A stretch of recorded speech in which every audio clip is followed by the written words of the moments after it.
Hi everyone, it's another sweet recipe. ఇది చాలా సింపుల్గా నేను చెప్తాను మా మమ్మీ చేసిన విధంగా. పాల తాలికలు అనమాట. సో ఫస్ట్ కొంచెం సగ్గుబియ్యం తీసుకొని దానిలో కొంచెం వాటర్ వేసి నానబెట్టుకోండి, పక్కన పెట్టుకోండి.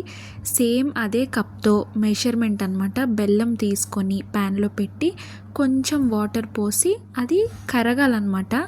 మొత్తం పాకంలాగా అయిపోకూడదు, బట్ జస్ట్ బెల్లం అంతా కరిగిపోయి వాటర్ లాగా, అంటే బెల్లం వాటర్ లాగా వచ్చేంత వరకు మనం బాయిల్ చేసుకోవాలి నీట్గా.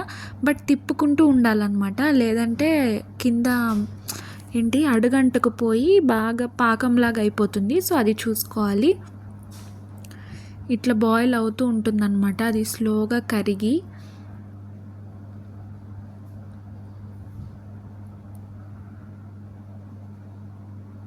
ఇంతవరకు ఇట్లా చేసుకుంటూ ఉండండి. ఇంతకు ముందు ఇచ్చిన వీడియోస్కి ఎంతో సపోర్ట్ ఇచ్చి నన్ను ఎంకరేజ్ చేసి నాకు సబ్స్క్రైబ్ చేసుకున్నారు. అందుకు థ్యాంక్ యూ సో మచ్. ఇంకా మంచి వీడియోస్తో చేయటానికి నా బెస్ట్ నేను ట్రై చేస్తాను. సో ప్రాసెస్లోకి వెళ్ళిపోతే ఆల్మోస్ట్ ఇట్లా అయిపోతుందన్నమాట. ఇలా వాటర్ లాగా అయ్యేంత వరకు చాలు, మరీ వదిలేస్తే బాగుండదన్నమాట. సో ఇది మనం నీట్గా దానిలో ఇంకేమీ రాకుండా ఫిల్టర్ చేసుకొని ఒక బౌల్లో తీసుకొని పక్కన పెట్టేసుకోండి. అది పూర్తిగా చల్లారనివ్వాలి. అది చల్లారిన తర్వాత దాంతో వేరే ప్రాసెస్ ఉంది. ఇప్పుడైతే ఒక బౌల్ తీసుకొని దానిలో బియ్యపు పిండి ఉంటుంది కదా, సేమ్ కప్తో మెజర్మెంట్ తీసుకొని ప్యాన్లో వేసుకోండి. దానిలో కొంచెం సాల్ట్, చాలా తక్కువ, మరీ ఎక్కువ కాదు. బెల్లం ఉంటుంది కదా, దాన్ని పౌడర్లా చేసుకొని ఒక 2 స్పూన్స్ వేసుకోండి. బ్లాక్స్లో అయితే మనకి అంత మెజర్మెంట్ తెలీదు, సో పొడిగా చేసుకొని నీట్గా కలుపుకొని పక్కన పెట్టుకోండి. అలానే సేమ్ బియ్యం పిండి ఒక కొంచెం వేసుకొని కొంచెం హాట్ వాటర్ వేసుకొని అది కలిపి పక్కన పెట్టుకోండి. అదేంటంటే థిక్నెస్ కోసం మనకి కన్సిస్టెన్సీ రావాలి కదా, సో దానికి అది ఉపయోగపడుతుంది అనమాట. తర్వాత ఇదిగో ఇట్లా స్మూత్గా షేక్ లాగా, అంటే మజ్జిగలాగా అయిపోతుంది. దాన్ని తీసి పక్కన పెట్టుకోండి. తర్వాత ప్యాన్ తీసుకొని వాటర్ వేసుకోండి ఫస్ట్. అంటే మనం తీసుకున్న మెజర్మెంట్ని బట్టి, పిండిని బట్టి మనం వాటర్ తీసుకోవాలి. దానిలో ఇందాక మనం పొడి వాటర్ కలిపిన చిన్న బౌల్లో ఉన్న మిక్స్చర్ ఉంది కదా, అది వేసుకోండి.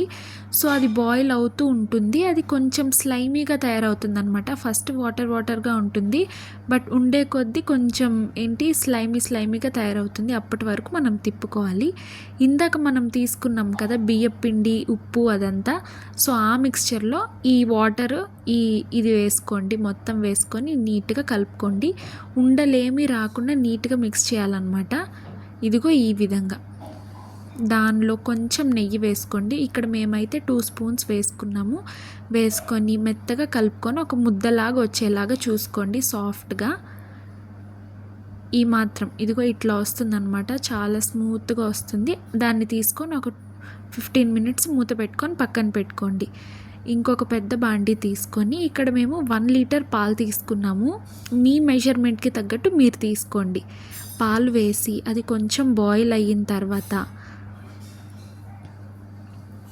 ఇందాక మనం తీసుకున్నాం కదా నానబెట్టుకున్న సగ్గుబియ్యం వేసుకొని అది మరుగుతూ ఉంటుంది, అంటే బాయిల్ అవ్వనివ్వాలి. ఈలోపు వేరే ప్యాన్ తీసుకొని 2 టేబుల్ స్పూన్స్ నెయ్యి వేసుకొని మనం డ్రై ఫ్రూట్స్ దీనిలో లైట్గా రోస్ట్ చేయాలన్నమాట. గీ రోస్ట్ చేస్తే చాలా టేస్ట్ వస్తుంది. అది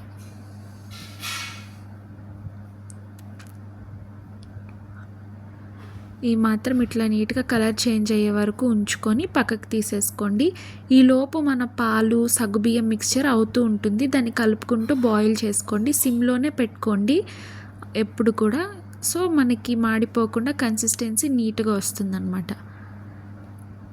ఆ తర్వాత అదే నెయ్యి ఉన్న ప్యాన్లో పచ్చి కొబ్బరి ఉంటుంది కదా, అది కొంచెం వేసుకోండి. కొబ్బరి వేసుకుంటే టేస్ట్ చాలా బాగుంటుందన్నమాట.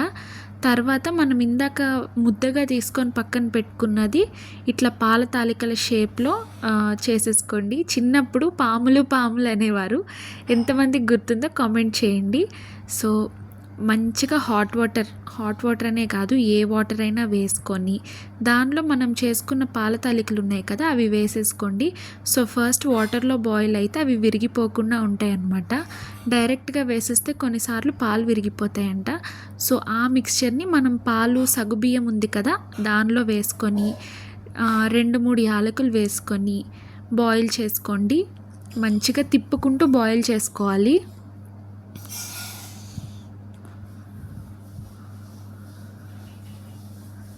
ఈ మాత్రం కన్సిస్టెన్సీ. ఇంకా మనం పచ్చి కొబ్బరి ఉంది కదా, అది కూడా వేసేసుకోండి. వేసుకున్న తర్వాత ఇందాక మనం పిండి వాటర్ కలిపి పక్కన పెట్టుకున్నాం కదా చిన్నది, అది కూడా వేసుకోండి. అవి వేసుకుంటేనే మనకి స్వీట్కి టేస్ట్ బాగుంటుంది, థిక్నెస్ కూడా వస్తుందన్నమాట. మరీ పలుచగా ఉంటే బాగుండదు. ఇట్లా ఈ విధంగా బాయిల్ అవుతూ ఉన్న స్టేజ్లో మనం చల్లార్చుకున్న బెల్లం పాకం వాటర్ ఉంటుంది కదా, అంటే బెల్లం వాటర్ అన్నాను కదా, అది వేసుకోండి. చల్లారనివ్వాలి. వేడిగా వేసేస్తే పాలు విరిగిపోతాయి. సో చల్లారిన తర్వాత దీనిలో వేసుకొని నీట్గా మిక్స్ చేసుకోండి ఈ విధంగా. ఇది మా ఏరియాలో అయితే ఆర్ది అంటాము. ఎంతమంది అంటే మీ ఏరియాస్లో ఏమంటారో కామెంట్ చేయండి వీడియో కింద. అంతే, టేస్టీ పాల తాలికలు రెడీ. ఇది వినాయక చవితికి కాదు, ఏ ఫెస్టివల్కైనా చేసుకోవచ్చు. Thank you so much. Please like, share and subscribe.